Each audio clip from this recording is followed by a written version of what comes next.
Hello students, welcome to my YouTube channel.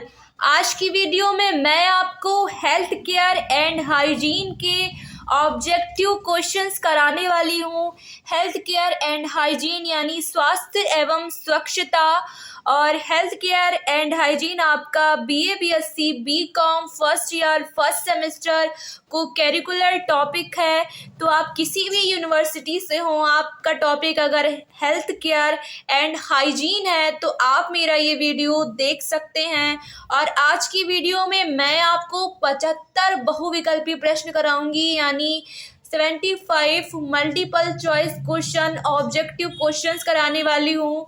और ये question आपके लिए बहुत इंपॉर्टेंट रहेंगे, क्योंकि जो पिछले वर्षों में क्वेश्चन आए हुए होते हैं उनका जो है आने की संभावना काफ़ी अधिक होती है।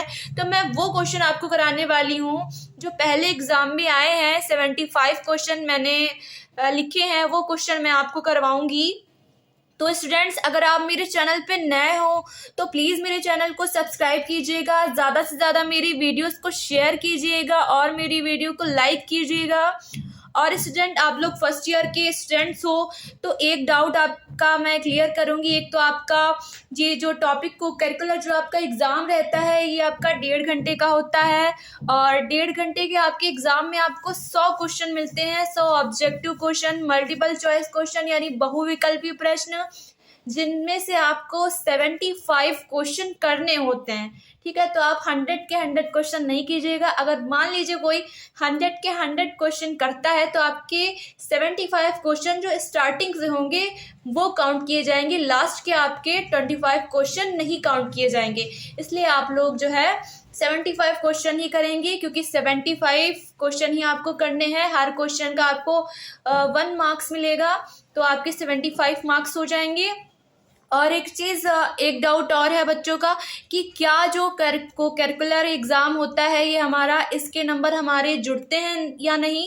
तो इसके नंबर आपके जुड़ेंगे ज़रूर। तो जैसे आप और सब्जेक्ट की तैयारी करते हैं और सब्जेक्ट्स के लिए याद करते हैं क्वेश्चंस वगैरह, तो वैसे ही आपको इनकी भी तैयारी करनी है। जो भी आपका कोई करिकुलर टॉपिक हो उसकी भी आपको तैयारी करनी है। आपके उस टॉपिक के नंबर ज़रूर जुड़ेंगे, इसलिए आप लोग इसकी भी अच्छे से तैयारी कीजिए। और मैंने आपको बताया है कि मैं आज की वीडियो में आपको 75 क्वेश्चंस कराने वाली हूँ, तो प्लीज़ आप लोग ध्यान दीजिएगा, ये आपके लिए बहुत इंपॉर्टेंट रहेंगे।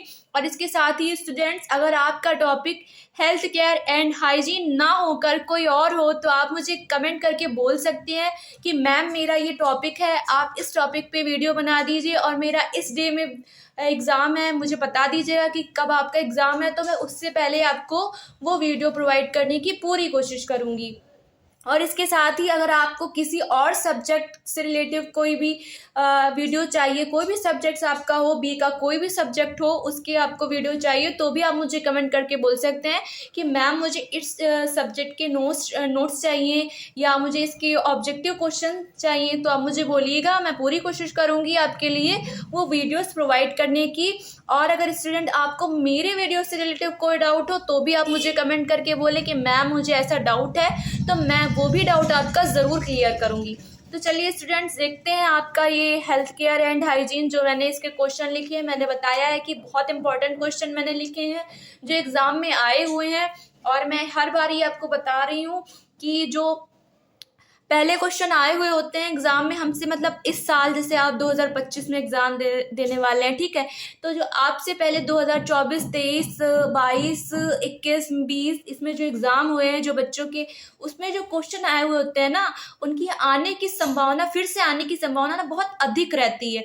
तो ये क्वेश्चन बहुत इंपॉर्टेंट होते हैं, और मैं आज की वीडियो में आपको वही क्वेश्चन कराने वाली हूँ जो पहले एग्ज़ाम में आए हैं। ठीक है, तो पूरा आप ध्यान दीजिएगा और अपने दोस्तों में भी शेयर कर दीजिए, ताकि आपके साथ साथ वो भी पढ़ लें इन क्वेश्चंस को और उनके भी अच्छे नंबर आ सकें। ठीक है, तो चलिए देखते हैं हेल्थ केयर एंड हाइजीन के ऑब्जेक्टिव क्वेश्चंस।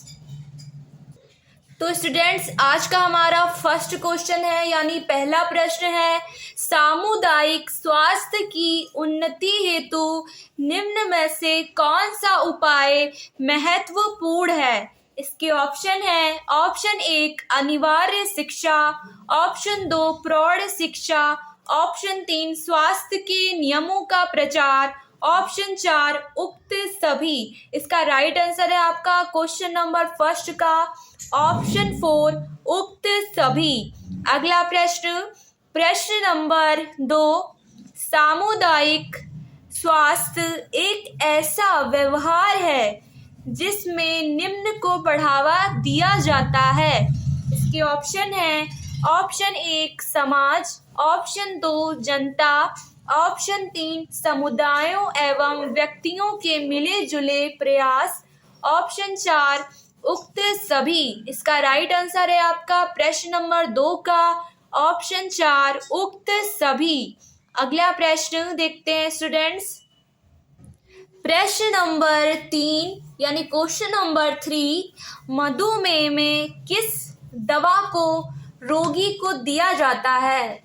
तो इसके ऑप्शन है आपके option 1 vitamin D, option 2 insulin, option 3 ampicillin, option 4 paracetamol. इसका राइट आंसर है आपका ऑप्शन सेकेंड इंसुलिन।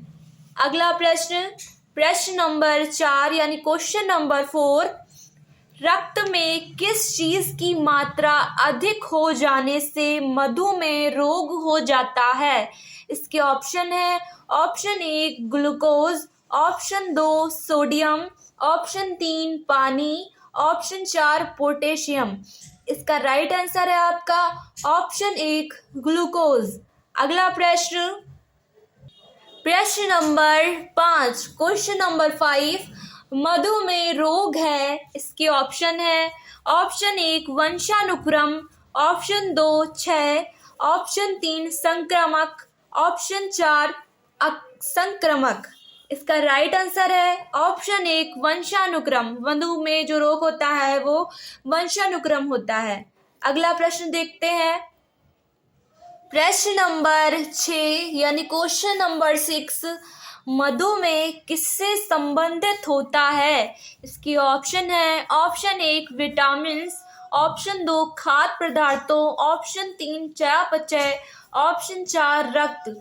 इसका राइट आंसर है आपका क्वेश्चन नंबर 6 का ऑप्शन 3 चयापचय यानी पैनक्रियाज।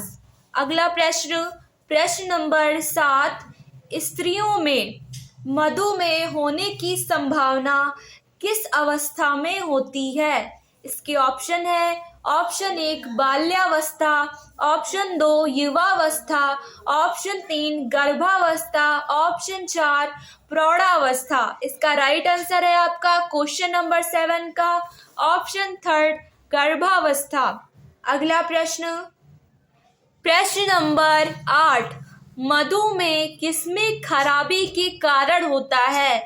इसके ऑप्शन है ऑप्शन 1 आमाशय में, ऑप्शन 2 पीयूष ग्रंथि में, ऑप्शन 3 पैनक्रियाज में, ऑप्शन 4 फेफड़ों में। इसका राइट आंसर है आपका ऑप्शन 3 पैनक्रियाज में। अगला प्रश्न, प्रश्न नंबर 9, सामान्य से कम वजन वाले अर्थात अल्प भार के मधुमेह के रोगी को दिया जाना चाहिए। इसके ऑप्शन है ऑप्शन 1 कार्बोज, ऑप्शन 2 प्रोटीन, ऑप्शन 3 वसा, ऑप्शन 4 फल। इसका राइट आंसर है आपका क्वेश्चन नंबर 9 का यानी प्रश्न नंबर 9 का ऑप्शन फर्स्ट कार्बोज। अगला प्रश्न, प्रश्न नंबर 10 यानी क्वेश्चन नंबर 10, उच्च रक्तचाप के रोगी के लिए वर्जित है। इसके ऑप्शन है ऑप्शन 1 बीड़ी सिगरेट, ऑप्शन 2 मांस एवं मुर्गा, ऑप्शन 3 घी मक्खन, ऑप्शन 4 उक्त सभी। इसका राइट आंसर है आपका ऑप्शन 4 उक्त सभी, क्योंकि उच्च रक्तचाप के रोगी को जो है बीड़ी सिगरेट भी मना होती है और मांस मुर्गा भी खाना मना होता है और इसके साथ ही घी मक्खन भी खाना मना ही होता है। तो ये ऑप्शन 4 इसका राइट आंसर होगा। अगला प्रश्न है आपका प्रश्न नंबर 11, क्वेश्चन नंबर 11, उच्च रक्तचाप के रोगी को आहार किस प्रकार का देना चाहिए? इसके ऑप्शन है ऑप्शन 1 संतुलित आहार, ऑप्शन 2 मांस एवं मुर्गा, ऑप्शन 3 चाय कॉफी, ऑप्शन 4 अंडा। इसका राइट आंसर है आपका ऑप्शन फर्स्ट संतुलित आहार। उच्च रक्तचाप के रोगी को क्या देना चाहिए? संतुलित आहार देना चाहिए। अगला प्रश्न देखते हैं स्टूडेंट्स। प्रश्न नंबर 12, हृदय निलय के संकुचन में धमनियों में रक्त बहने लगता है, रक्त दाब बढ़ जाता है, इसे क्या कहते हैं? इसके ऑप्शन है, ऑप्शन 1 प्रसरण दाब, ऑप्शन 2 प्रंकुचन दाब, ऑप्शन 3 ए व बी यानी प्रसरण दाब और प्रंकुचन दाब दोनों, ऑप्शन 4 इनमें से कोई नहीं। इसका राइट आंसर है आपका ऑप्शन सेकंड प्रंकुचन दाब। अगला प्रश्न, प्रश्न नंबर 13, रक्तदाब रोग का लक्षण किससे संबंधित माना गया है? इसके ऑप्शन है, ऑप्शन 1 हड्डियों, ऑप्शन 2 आंतों, ऑप्शन 3 हृदय, ऑप्शन 4 फेफड़ों। इसका राइट आंसर है आपका ऑप्शन 3 हृदय। रक्तदाब रोग का जो लक्षण है वो हृदय से संबंधित माना जाता है। अगला प्रश्न आपका देखते हैं। प्रश्न नंबर 14, प्रौढ़ स्वस्थ व्यक्ति का प्रंकुचन दाब कितना होता है? इसके ऑप्शन है, ऑप्शन 1 80 से 90 तक, ऑप्शन 2 90 से 95 तक, ऑप्शन 3 95 से 100 तक, ऑप्शन 4 110 से 130 तक। इसका राइट आंसर है आपका प्रश्न नंबर 14 का ऑप्शन 4 110 से 130 तक। अगला प्रश्न देखते हैं। प्रश्न नंबर 15, सिस्टोलिक तथा डायस्टोलिक दाब में खाली जगह यानी डैश का अंतर होता है, कितना अंतर होता है? इसके ऑप्शन है, ऑप्शन 1 20 से 30, ऑप्शन 2 40 से 50, ऑप्शन 3 50 से 60, ऑप्शन 4 70 से 80। इसका राइट आंसर है प्रश्न नंबर 15 का ऑप्शन सेकंड 40 से 50। अगला प्रश्न देखते हैं स्टूडेंट्स। प्रश्न नंबर 16, प्रश्न नंबर 16 यानी क्वेश्चन नंबर 16, रक्तदाब में अंतर बढ़ जाए तथा वह बढ़ा हुआ अंतर निरंतर होता रहे तो क्या होता है? इसके ऑप्शन है, ऑप्शन 1 रक्तचाप उच्च यानी उच्च रक्तचाप, ऑप्शन 2 मध्यम रक्तचाप, ऑप्शन 3 निम्न रक्तचाप, ऑप्शन 4 इनमें से कोई नहीं। इसका राइट आंसर है आपका क्वेश्चन नंबर 16 का ऑप्शन फर्स्ट उच्च रक्तचाप। अगला प्रश्न, प्रश्न नंबर 17, 0 से 1 वर्ष बच्चों का सिस्टोलिक दाब कितना होता है? 0 से 1 वर्ष बच्चों का सिस्टोलिक दाब कितना होता है? इसके ऑप्शन है, ऑप्शन 1 20 से 30, ऑप्शन 2 30 से 40, ऑप्शन 3 50 से 60, ऑप्शन 4 70 से 90। इसका राइट आंसर है आपका ऑप्शन 4 70 से 90। 0 से 1 वर्ष के बच्चों का जो सिस्टोलिक दाब होता है वो कितना होता है? 70 से 90 होता है। अगला प्रश्न देखते हैं। प्रश्न नंबर 18, 12 से 20 वर्ष के लड़कों के लिए सिस्टोलिक दाब होता है। इसके ऑप्शन है, ऑप्शन 1 30 से 40, ऑप्शन 2 40 से 50, ऑप्शन 3 70 से 80, ऑप्शन 4 790 से 110। इसका राइट आंसर है आपका ऑप्शन 4। अगला प्रश्न, प्रश्न नंबर 19, प्रोटीन तथा वसा के निर्माण के लिए कितने ग्राम प्रोटीन लेना आवश्यक है? इसके ऑप्शन है आपके, ऑप्शन फर्स्ट 300 ग्राम, ऑप्शन सेकंड 200 ग्राम, ऑप्शन थर्ड 100 ग्राम, ऑप्शन फोर्थ 150 ग्राम। इसका राइट आंसर है आपका ऑप्शन थर्ड 100 ग्राम यानी 100 ग्राम जो है प्रोटीन की आवश्यकता होती है प्रोटीन और वसा के निर्माण के लिए। अगला प्रश्न देखते हैं स्टूडेंट्स। प्रश्न नंबर 20, मोटे व्यक्ति को आहार में नहीं लेना चाहिए। इसके ऑप्शन है, ऑप्शन एक वसा, ऑप्शन दो विटामिन, ऑप्शन तीन प्रोटीन, ऑप्शन चार खनिज लवण।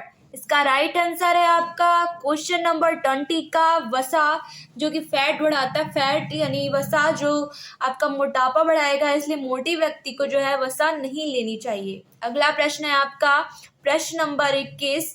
मध्य आयु में लोगों में वृद्धि हो जाती है। इसके ऑप्शन है ऑप्शन एक यकृत में, ऑप्शन दो आंतों में, ऑप्शन तीन न्यून भार में, ऑप्शन चार मोटापे में। इसका राइट आंसर है आपका प्रश्न नंबर 21 का ऑप्शन चार मोटापे में। जब अधिक आयु हो जाती है तो लोगों में जो है लोगों के जो मोटापे में वृद्धि हो जाती है। अगला प्रश्न देखते हैं प्रश्न नंबर 22। शरीर की किस स्थिति में शरीर का भार आवश्यकता से 10% बढ़ जाता है। इसके ऑप्शन है ऑप्शन एक मोटापा, ऑप्शन दो अधिक भार, ऑप्शन तीन न्यून भार, ऑप्शन चार अल्प भार। इसका राइट आंसर है आपका प्रश्न नंबर 22 का ऑप्शन सेकंड अधिक भार। अगला प्रश्न प्रश्न नंबर 23।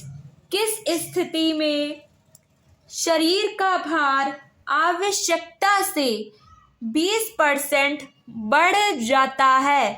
इसके ऑप्शन है ऑप्शन एक मोटापा, ऑप्शन दो अधिक भार, ऑप्शन तीन न्यून भार, ऑप्शन चार अल्प भार। इसका राइट आंसर है आपका ऑप्शन फर्स्ट मोटापा। अगला प्रश्न देखते हैं स्टूडेंट्स प्रश्न नंबर 24। किन ग्रंथियों से निकलने वाले रस के अधिक स्राव के कारण व्यक्ति दुर्बल हो जाता है। इसके ऑप्शन है ऑप्शन एक थायराइड, ऑप्शन दो पीयूष, ऑप्शन तीन कोशीय, ऑप्शन चार रक्त। इसका राइट आंसर है आपका प्रश्न नंबर 24 का ऑप्शन फर्स्ट थायराइड। अगला प्रश्न प्रश्न नंबर 25। दुर्बलता से किस रोग की संभावना बढ़ जाती है। इसके ऑप्शन है ऑप्शन एक मधुमेह, ऑप्शन दो टीबी, ऑप्शन तीन उच्च रक्तचाप, ऑप्शन चार कैंसर। इसका राइट आंसर है आपका ऑप्शन सेकेंड टीबी। दुर्बलता से किस रोग की संभावना बढ़ती है, तो टीबी की संभावना जो है दुर्बलता से जो है ज़्यादा बढ़ती है। ठीक है, अगला प्रश्न देखते हैं स्टूडेंट्स प्रश्न नंबर 26। मोटापा किस यंत्र के द्वारा मापा जाता है। इसके ऑप्शन है ऑप्शन एक मशीन, ऑप्शन दो स्केल, ऑप्शन तीन एस्टीस्कोप, ऑप्शन चार कैलिपर। इसका राइट आंसर है आपका ऑप्शन चार कैलिपर। मोटापा जो है वो कैलिपर जो है एक यंत्र है उसके द्वारा मापा जाता है। अगला प्रश्न प्रश्न नंबर 27। एक साधारण पुरुष को कितने कैलोरी ऊर्जा देनी चाहिए। देखिए साधारण पुरुष की बात हो रही है तो उसको कितने कैलोरी ऊर्जा देनी चाहिए। इसके ऑप्शन है आपके ऑप्शन फर्स्ट 1400 से 1600, ऑप्शन सेकंड 1500 से 1700, ऑप्शन थर्ड 1700 से 1800, ऑप्शन फोर्थ 1700 से 1900। इसका राइट आंसर है आपका क्वेश्चन नंबर 27 का ऑप्शन फर्स्ट 1400 से 1600। एक साधारण पुरुष को जो है 1400 से 1600 कैलोरी ऊर्जा देनी चाहिए। अगला क्वेश्चन देखते हैं प्रश्न नंबर 28। निम्न में कौन स्थूलता का प्रकार नहीं है। देखिए अपन नहीं पूछ रहा है कि कौन स्थूलता का प्रकार नहीं है, तो इसके ऑप्शन है आपके ऑप्शन फर्स्ट मृदु, ऑप्शन दो परिमित, ऑप्शन तीन तीव्र, ऑप्शन चार कठोर। इसका राइट आंसर है आपका प्रश्न नंबर 28 का ऑप्शन चार कठोर। अगला प्रश्न है आपका प्रश्न नंबर 29।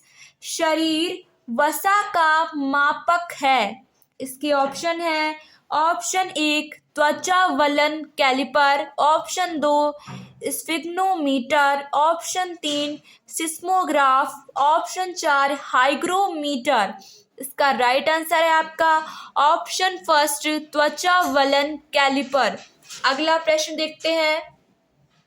प्रश्न नंबर 30, निम्न में से कौन सा मोटापे का कारण नहीं है? इसके ऑप्शन है आपके ऑप्शन 1 सामाजिक स्थिति, ऑप्शन 2 संतुलित आहार, ऑप्शन 3 आयु व लिंग, ऑप्शन 4 आर्थिक कारण। तो इसमें आपसे पूछ रहा है कि मोटापे का कारण नहीं है, तो आपका इसका राइट आंसर होगा इस क्वेश्चन का प्रश्न नंबर 30 का ऑप्शन सेकंड संतुलित आहार।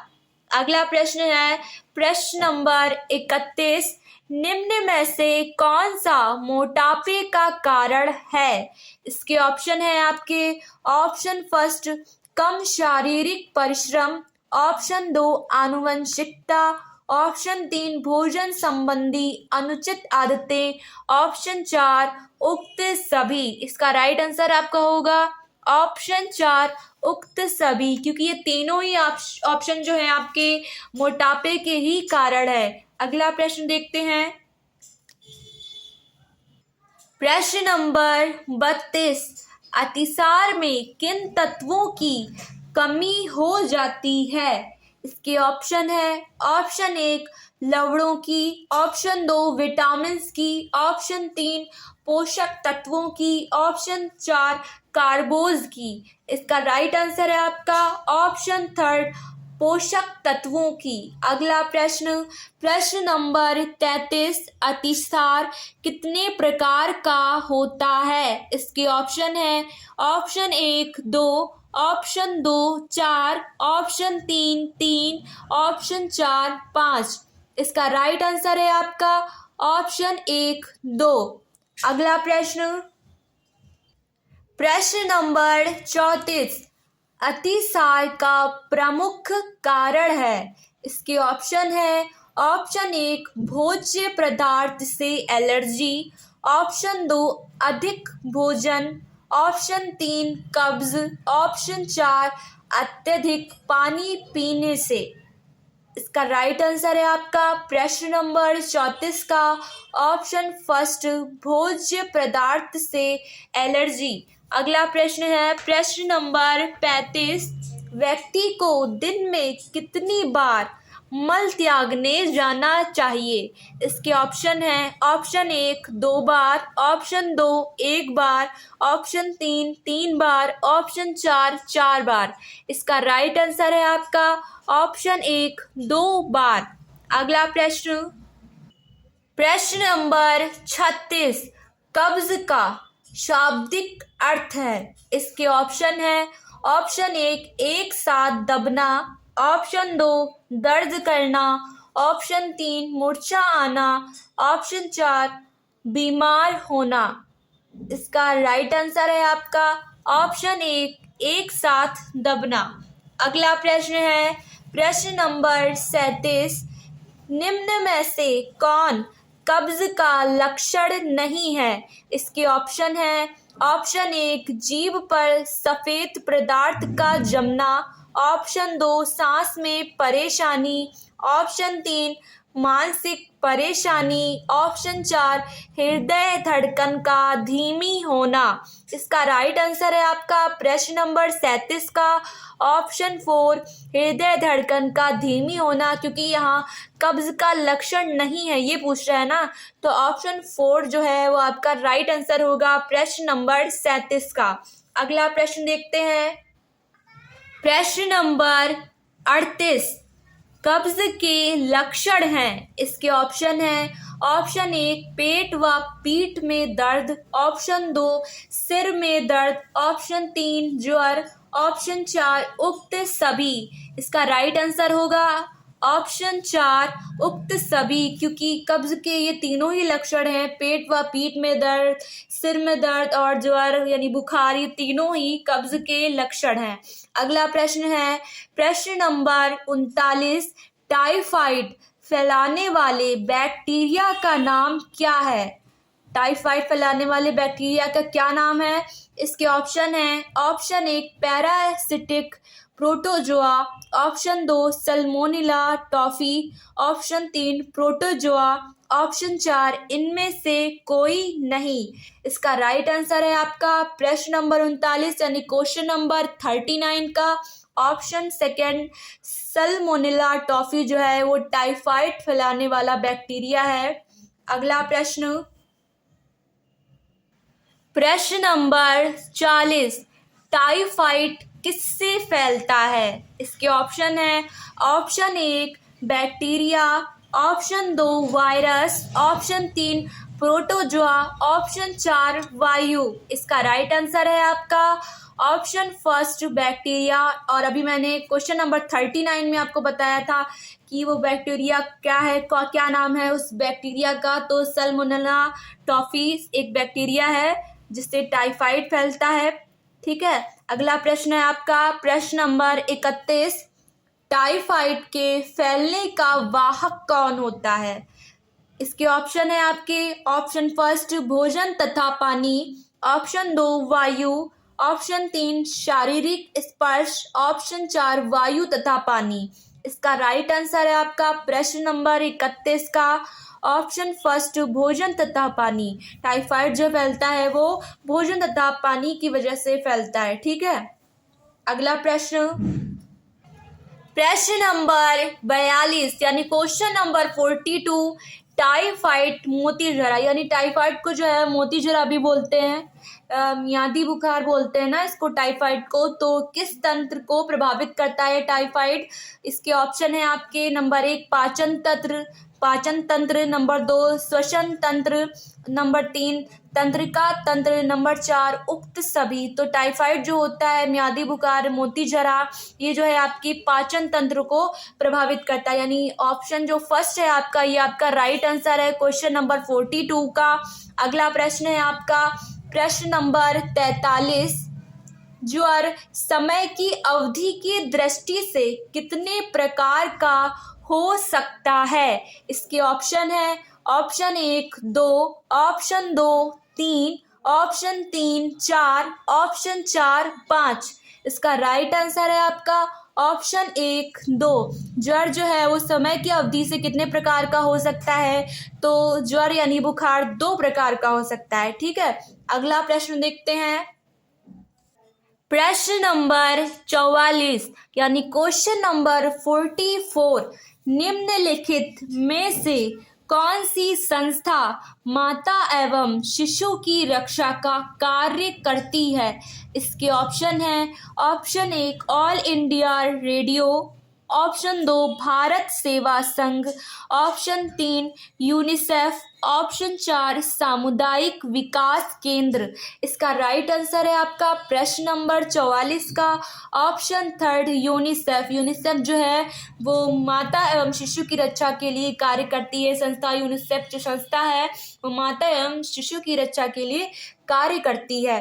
अगला प्रश्न, प्रश्न नंबर 45, जन स्वास्थ्य के मार्ग में बाधाएं हैं। इसके ऑप्शन है, ऑप्शन 1 शिक्षा का अभाव, ऑप्शन 2 रूढ़िवादिता, ऑप्शन 3 स्वास्थ्य संगठन की निष्क्रियता, ऑप्शन 4 उक्त सभी। इसका राइट आंसर है आपका क्वेश्चन नंबर 45 यानी प्रश्न नंबर 45 का ऑप्शन 4 जन स्वास्थ्य के मार्ग में बाधाएं, ये तीनों ही बाधाएं हैं।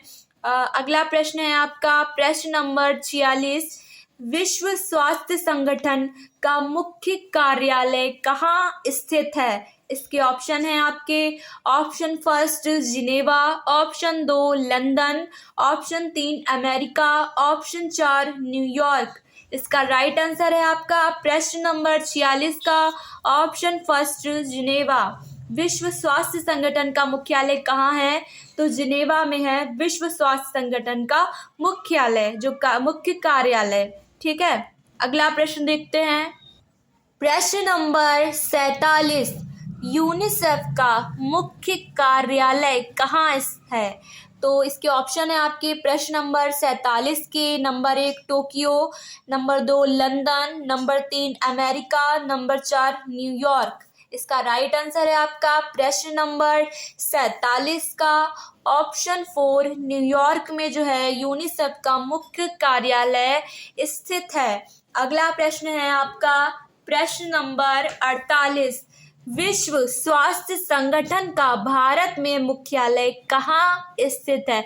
ये भारत की बात की जा रही है कि विश्व स्वास्थ्य संगठन का जो भारत में मुख्यालय है वो कहाँ है।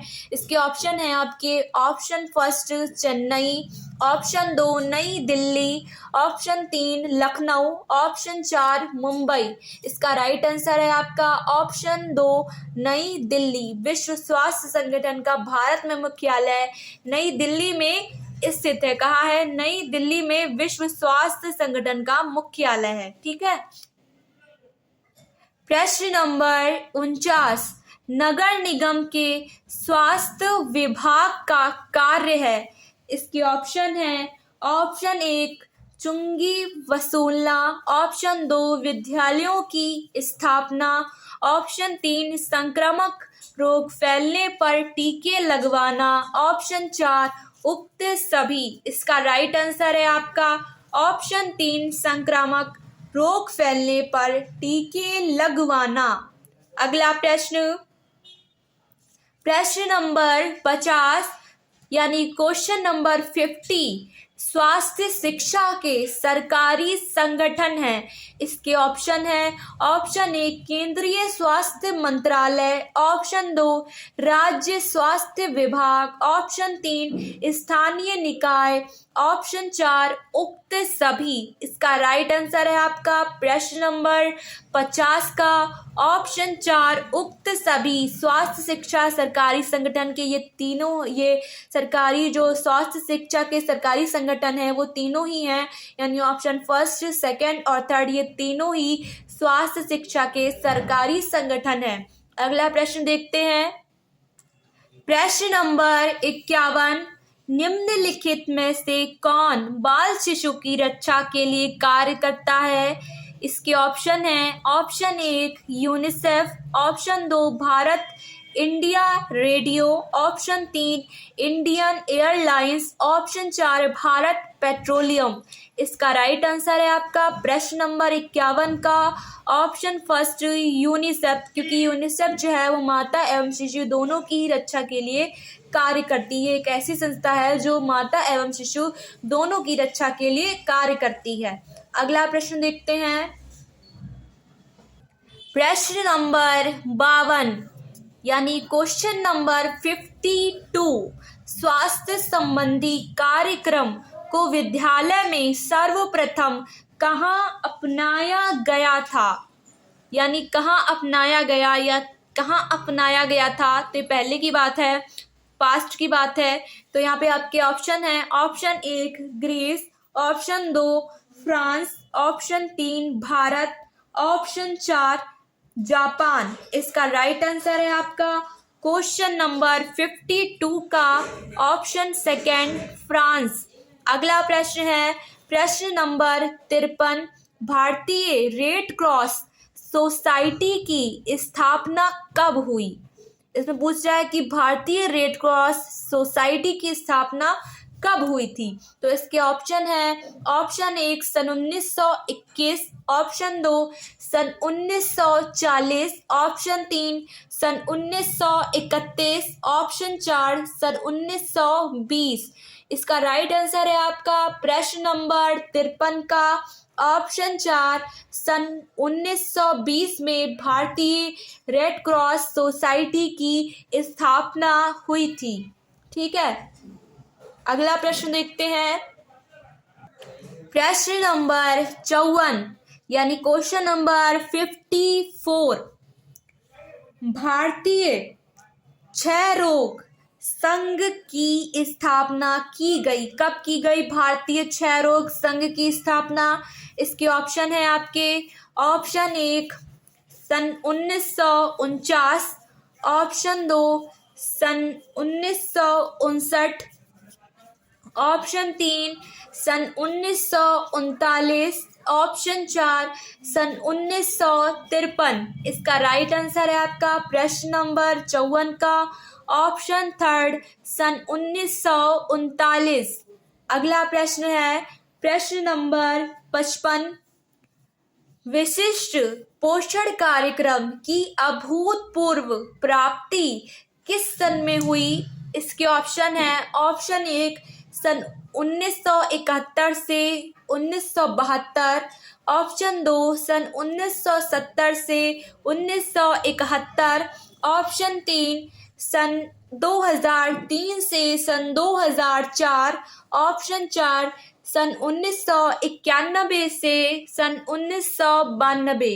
इसका राइट आंसर है आपका प्रश्न नंबर 55 का ऑप्शन 4 सन 1991 से सन 1992। अगला प्रश्न प्रश्न नंबर 56। विशिष्ट पोषण कार्यक्रम का उद्देश्य नहीं है। इसके ऑप्शन है ऑप्शन 1 आर्थिक विकास, ऑप्शन 2 शिशु पोषण, ऑप्शन 3 गर्भवती स्त्री पोषण, ऑप्शन 4 पिछड़े क्षेत्रों में पोषण सुधार। इसका राइट आंसर है आपका प्रश्न नंबर 56 का ऑप्शन फर्स्ट आर्थिक विकास, क्योंकि यहाँ पे पूछ रहा है कि विशिष्ट पोषण कार्यक्रम का उद्देश्य नहीं है, नहीं की बात कर रहा है, तो आर्थिक विकास जो है विशिष्ट पोषण कार्यक्रम का उद्देश्य नहीं है। अगला प्रश्न देखते हैं प्रश्न नंबर 27। गेहूं आधारित पूरक पोषण कार्यक्रम प्रारंभ हुआ। इसके ऑप्शन है ऑप्शन 1 1980, ऑप्शन 2 1986, ऑप्शन 3 1985, ऑप्शन 4 1988। इसका राइट आंसर है आपका प्रश्न नंबर 57 का ऑप्शन सेकेंड 1986। गेहूं आधारित पूरक पोषण कार्यक्रम जो है वो 1986 में प्रारंभ हुआ था। अगला प्रश्न है आपका प्रश्न नंबर 28। मध्याह्न भोजन योजना यानी मिड डे मील जो योजना है भारत सरकार की द्वारा जो लागू की गई है मिड डे मील, कुछ लोग जानते होंगे इसके बारे में। मैंने भी एक प्रोजेक्ट बनाया था, तब मुझे पता चला था मिड डे मील के बारे में। तो ये जो मिड डे मील योजना है इसका प्रारंभ हुआ था, कब हुआ था? इसके ऑप्शन है आपके ऑप्शन 1 सन 1991, ऑप्शन 2 सन 1995, ऑप्शन 3 सन 1990, ऑप्शन 4 सन 1992। इसका राइट आंसर है आपका ऑप्शन सेकेंड सन 1995। तो ये जो आपकी मिड डे मील योजना है, मध्याह्न भोजन योजना, इसके बारे में शायद आप लोग जानते हो, कुछ लोग जानते होंगे। मैंने भी अभी आपको बताया कि मैंने एक प्रोजेक्ट बनाया था, तब मुझे पता चला मिड डे मील मध्याह्न भोजन योजना सेम है। मिड डे मील थोड़ा थोड़ा सुना था मैंने, लेकिन ये नहीं पता था कि मिड डे मील और मध्याह्न भोजन योजना सेम होती है। ये इम्पॉर्टेंट है, सिर्फ यहाँ आपके इस टॉपिक के लिए नहीं कि हेल्थ केयर एंड हाइजीन में के लिए, ये आगे भी कहीं पूछा जा सकता है, तो इसको ज़रूर याद रखिएगा। ये योजनाएं जो हैं ये बहुत इंपॉर्टेंट होती हैं कि कब कौन सी योजना प्रारंभ हुई, किसके द्वारा प्रारंभ हुई। ठीक है, अगला क्वेश्चन देखते हैं प्रश्न नंबर 59। निम्न में से कौन सा रोग समाज में प्रचलित सामान्य रोग की श्रेणी में आता है?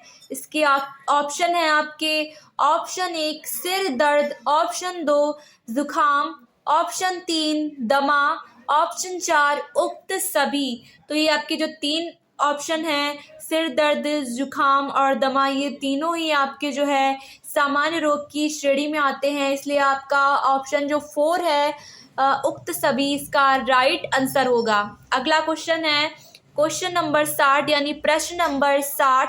अनेकानेक जीव जो मनुष्य में रोग पैदा करते हैं कहलाते हैं, क्या कहलाते हैं वो? ऑप्शन 1 रोगजनक, ऑप्शन 2 रोगवाहक, ऑप्शन 3 रोग संदूषक, ऑप्शन 4 उक्त सभी। इसका राइट आंसर है आपका ऑप्शन फर्स्ट रोगजनक। प्रश्न नंबर 60 का ऑप्शन फर्स्ट रोगजनक। अनेकानेक जीव जो मनुष्य में रोग पैदा करते हैं क्या कहलाते हैं? रोगजनक कहलाते हैं। अगला प्रश्न है आपका प्रश्न नंबर 61। ग्लूकोज लीवर में पहुंचकर किस रूप में परिवर्तित होकर संग्रहित रहता है? इसके ऑप्शन है ऑप्शन 1 प्रोटीन, ऑप्शन 2 वसा, ऑप्शन 3 ग्लाइकोजन, ऑप्शन 4 कैल्शियम। इसका राइट आंसर है आपका ऑप्शन 3 ग्लाइकोजन। अगला प्रश्न है आपका प्रश्न नंबर 62 यानी क्वेश्चन नंबर 62 62 क्वेश्चन प्रश्न नंबर 62। निम्न को सन 2000 से सन 2003 को एक पायलट परियोजना के रूप में प्रारंभ किया गया था। यानी किस योजना को सन 2002 से 2003 को एक पायलट परियोजना के रूप में प्रारंभ किया गया था? इसके ऑप्शन है आपके ऑप्शन 1 एकीकृत बाल विकास सेवाएं, ऑप्शन 2 किशोर स्वास्थ्य कार्यक्रम, ऑप्शन 3 विटामिन ए रोग निरोधक कार्यक्रम, ऑप्शन 4 किशोरियों के लिए पोषण कार्यक्रम। इसका राइट आंसर है आपका प्रश्न नंबर 62 यानी 62 का ऑप्शन 4 किशोरियों के लिए जो है पोषण कार्यक्रम। अगला प्रश्न देखते हैं प्रश्न नंबर 63। किस बीमारी में केंद्रीय तंत्रिका तंत्र को प्रभावित करता है तथा इससे अस्थायी या स्थायी पक्षाघात हो सकता है? इसके ऑप्शन है आपके ऑप्शन 1 कोविड-19 कुछ टाइम पहले आया था सन 2020 और 21 में रहा, जिसके कारण आपके 2021 के जो बोर्ड के एग्जाम थे वो नहीं हुए थे। ठीक है, तो कोविड-19 उस टाइम आया था, सब लोग जानते होंगे। और पोलियो के बारे में भी सबको पता होगा। HIV, ठीक है, 6 रोग पता होगा। ठीक है, ये ऑप्शन है आपके option first Covid, option 2 polio, option 3 HIV, option 4 6 रोग। लेकिन इसका आपका राइट आंसर है कि किसके कारण जो है तंत्रिका तंत्र को प्रभावित करता है, कौन सी ऐसी बीमारी है जो केंद्रीय तंत्रिका तंत्र को प्रभावित करती है तथा इससे अस्थायी या स्थायी पक्षाघात हो सकता है, तो वो बीमारी है पोलियो। ठीक है, अगला प्रश्न है आपका प्रश्न नंबर 64। एकीकृत बाल विकास सेवा ICDS कार्यक्रम द्वारा प्रदान की जाने वाली सेवा कौन सी नहीं है? पूछ रहा है कौन सी सेवा नहीं है। इसके ऑप्शन है आपके ऑप्शन 1 पूरक पोषण कार्यक्रम, ऑप्शन 2 मध्याह्न भोजन, ऑप्शन 3 स्वास्थ्य जांच, ऑप्शन 4 पोषण तथा स्वास्थ्य शिक्षा। इसका राइट आंसर है आपका ऑप्शन 2 मध्याह्न भोजन, जो कि आपके मिड डे मील मैंने बताया था। ठीक है, अगला प्रश्न है आपका प्रश्न नंबर 65। NNP का अर्थ है? इसके ऑप्शन है आपके ऑप्शन 1 राष्ट्रीय पोषण योजना, ऑप्शन 2 निष्पक्ष पोषण नीति, ऑप्शन 3 राष्ट्रीय पोषण नीति, ऑप्शन 4 राष्ट्रीय पोषण तत्व नीति। इसका राइट आंसर है आपका प्रश्न नंबर 65 का ऑप्शन 3 राष्ट्रीय पोषण नीति। NNP का क्या अर्थ है? राष्ट्रीय पोषण नीति। अगला प्रश्न प्रश्न नंबर 66 यानी क्वेश्चन नंबर 66। किस में एक फ्लेवोनॉइड होता है जिसे एंथोसाइनिन के रूप में जाना जाता है? इसके ऑप्शन है आपके option 1 blueberry, option 2 broccoli, option 3 बादाम, ऑप्शन 4 पालक। इसका राइट आंसर है आपका क्वेश्चन नंबर 66 का ऑप्शन फर्स्ट ब्लूबेरी। अगला प्रश्न है आपका प्रश्न नंबर 67। डेंगू वायरस किस मच्छर द्वारा संचारित होता है? डेंगू वायरस सुना होगा ना, बहुत लोग को हुआ भी होगा शायद घर में किसी के या खुद को, आप ही लोगों को। ठीक है, तो डेंगू वायरस के बारे में पता होगा कि ये किस मच्छर द्वारा संचारित होता है, लेकिन मैं बता दूं आपको, शायद ना भी पता हो। इसके ऑप्शन है आपके option 1 Aedes aegypti, option 2 varicella zoster, option 3 P falciparum, option 4 salmonella typhimurium. इसका राइट आंसर है आपका ऑप्शन 1 एडिच इजिप्टी। अगला प्रश्न देखते हैं। प्रश्न नंबर 68, बाल कल्याण के स्वयंसेवी संगठन हैं। इसके ऑप्शन है option 1 red cross society, option 2 TRYSEM, option 3 A व बी यानी रेड क्रॉस सोसाइटी और ट्राइसेम, ऑप्शन 4 उक्त सभी। इसका राइट आंसर है आपका ऑप्शन 1 रेड क्रॉस सोसाइटी।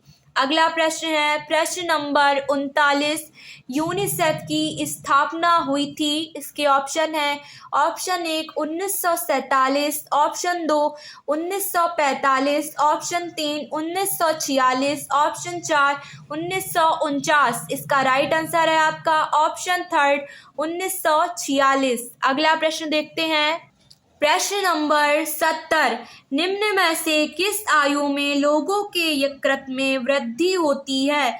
इसके ऑप्शन है ऑप्शन फर्स्ट मध्य आयु में, ऑप्शन सेकंड उच्च आयु में, ऑप्शन थर्ड अल्प आयु में, ऑप्शन 4 ऑप्शन 4 इनमें से कोई नहीं। इसका राइट आंसर है आपका ऑप्शन फर्स्ट मध्य आयु में। अगला प्रश्न है प्रश्न नंबर 71, उच्च रक्तचाप की स्थिति में किस खनिज की मात्रा में कमी कर देनी चाहिए।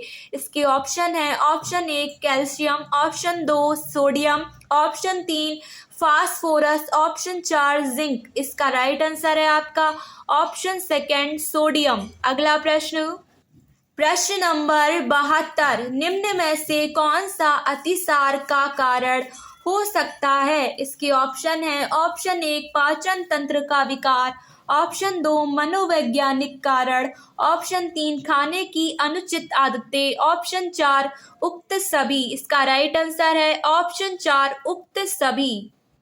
प्रश्न नंबर 73, अधिक तीव्रता वाले अतिसार में आवश्यक सावधानी निम्न में से क्या है। इसके ऑप्शन है ऑप्शन 1 संतुलित आहार, ऑप्शन 2 निर्जलीकरण से बचाव, ऑप्शन 3 ज्वर को नियंत्रित करना, ऑप्शन 4 पेट दर्द को नियंत्रित करना।